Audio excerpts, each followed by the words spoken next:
We're here with Mr. Robin Niblett, former director and distinguished fellow Chatham House. Thank you for joining us at Milan NEXT Forum 2025. Mr. Niblett, the escalating rivalry between the US and China appears to weaken global cooperation, particularly with multilateral institutions such as the UN and WHO. How is the competition reshaping international institutions, and what are the risks of global governance continues to fragment along geopolitical lines? The risks for multilateral institutions, I think, are very serious. Multilateral institutions have always depended on big powers participating and contributing. And the United States, because it saw itself as a beneficiary of global cooperation, integration, strong institutions, even though it didn't always follow them or obey them, but it saw them as a net positive for international relations. In that context, we've had quite a positive era for the WHO, the World Trade Organization, the UN. With the United States now believing that it should not be paying the costs of multilateralism, and with it having entered into a big competition with China in particular, all of the great powers seem to be seeing the world in zero-sum terms, not in terms of absolute gains. So what that means is that in a way the UN is being ignored from a perspective of international relations.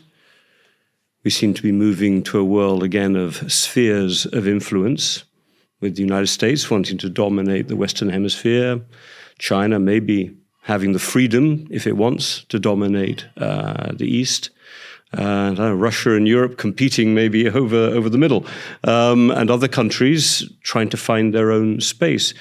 So the only hope we can have, I think, is that for the first time in a long time, smaller and medium-sized states are going to have to take responsibility for the survival of the multilateral institutions.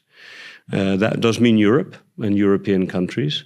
We have an experience of multilateral institutions, i.e. the European Union. It's been very good for us, even though there's some unhappiness these days.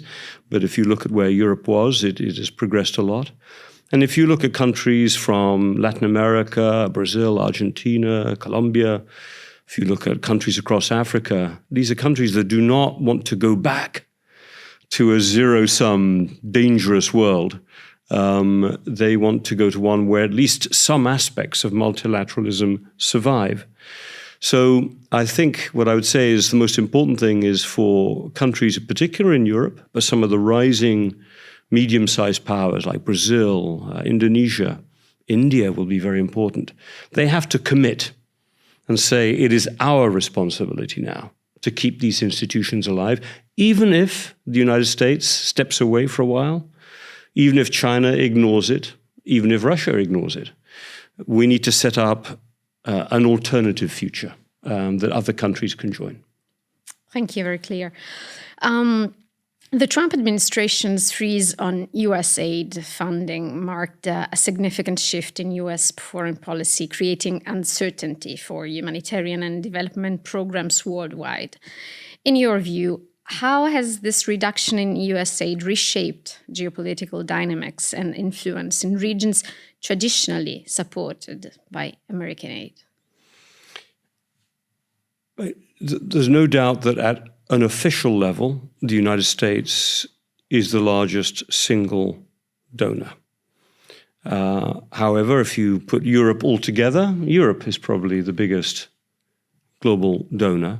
And multilateral institutions, as we've discussed, have also been very important donors, although reliant, obviously, on US funding as well.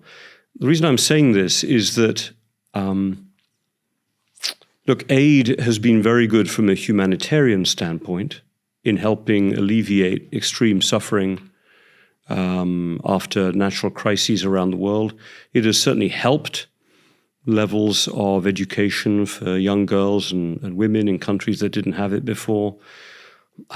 prevention of the spread of HIV/AIDS. I mean, there's been really important steps. But if you look at progress, sustainable progress over time for societies around the world, that's come when individual countries take responsibility for their own futures and are not depending on aid. And so while I think the way the Trump administration has done this is brutal, damaging, and will cost lives, undoubtedly, if we look to the longer term, again, I think that countries that have been recipients of aid need to become better stewards of their own futures and of their own people's futures. And so we need to think about aid through a different lens, really. The donors, which is not just the United States, obviously, but Europe as well. We need to be very targeted, less giving money through governments, because a lot of that money disappears. Less reliance on, I'm sorry to say it, Western NGOs. There's been an industry in foreign aid. And each of those individual institutions is trying to do good, but the danger is together, the results are not as effective as they should be. We're still giving huge amounts of aid to Africa after decades of doing the same stuff. So I don't think that geopolitically China will be a beneficiary, because China is very mercantilist. You know, a lot of its aid is about opportunities for Chinese companies, about extracting natural resources. So I don't think China will win and America will lose as a result of America declining its aid. The question is whether which countries help other governments develop sustainable economic pathways for growth. To me, that is almost more important, and what it is more important, in the next 5 to 10 years than how we replace US financial aid. Thank you. Let's go to Britain now. Post-Brexit, Britain is still defining its new international role, navigating alliances between the US, Europe, and rising global powers. What future do you foresee for UK influence on global affairs, and how can Britain maximize its diplomatic leverage amidst current geopolitical tensions? I mean, the UK has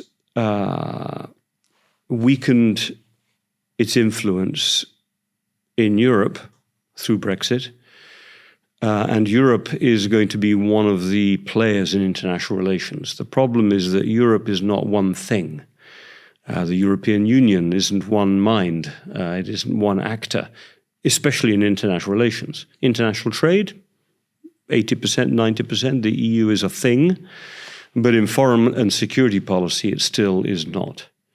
So the United Kingdom has both lost influence, but it's lost influence in trying to influence an institution that finds it difficult to act. And it has replaced that with being what is in global terms a relatively small player with freedom to act. So it's a very complicated choice for the United Kingdom. I think we have to start from certain principles. Number one, Britain is a liberal democracy that believes in the power of that system of government. Therefore, its choice of friends is limited. Europeans are natural allies of Britain, as is Australia, Japan, South Korea, and obviously the United States. But the United States right now is going through a strange moment with Donald Trump, in which it does not appreciate allies, it abuses allies. So Britain has to be very careful about how it sustains the relationship for the long term, which is very important for the United Kingdom. The bulk of our foreign investment is in the United States. Our nuclear weapons capability is dependent on the United States.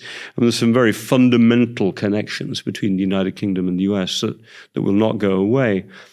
But in terms of influence, I think the United Kingdom, I would say, has to work in circles. It needs to improve its relationship with the European Union, knowing it will never be a member again, but building a more pragmatic, practical relationship that includes it being one of the key providers of European security, and the UK is, along with France, and maybe in the future Germany, one of the principal upholders of security in Europe. It's doing it through NATO, it's doing it bilaterally, it's doing it through partnerships with Northern European countries. It needs, secondly, to try to help and be part of Europe and America keeping a close long-term relationship beyond Trump. It's going to be a horrible, difficult 3 or 4 years. But in the future, we need to be better allies to America than we were. We were free riding, as they say, on America. So I think we need to be part of keeping that transatlantic relationship together. Thirdly, the United Kingdom needs to also be a bridge between Europe, or a connector, I don't like the word bridge, a connector between Britain and Europe and those lonely countries around the world that also rely on America as their main security partner, Japan, Australia, South Korea, but that are quite alone, in that part of the world. So the G7 becomes a very important institution for Brexit Britain, because in the G7, we have a seat at the table alongside the EU, which is a member of the G7, plus France, Italy, Germany, United States, Canada, Japan. So I think the G7 has emerged as an interesting institution through which Britain can continue to have an influence and play a useful role, helping knit together the most important democracies at a time when we really are entering a new era of competition with countries that do not believe in liberal democracy, that believe in top-down government, China, Russia, and a number of others. And it is a competition for the future of the world. So I hope Britain will play a constructive role, not be too selfish. Brexit was a selfish decision, which has turned out to be a costly decision. But I think there is still a future for Britain to be constructive. Robin Niblett, Chatham House, thank you so much. My pleasure.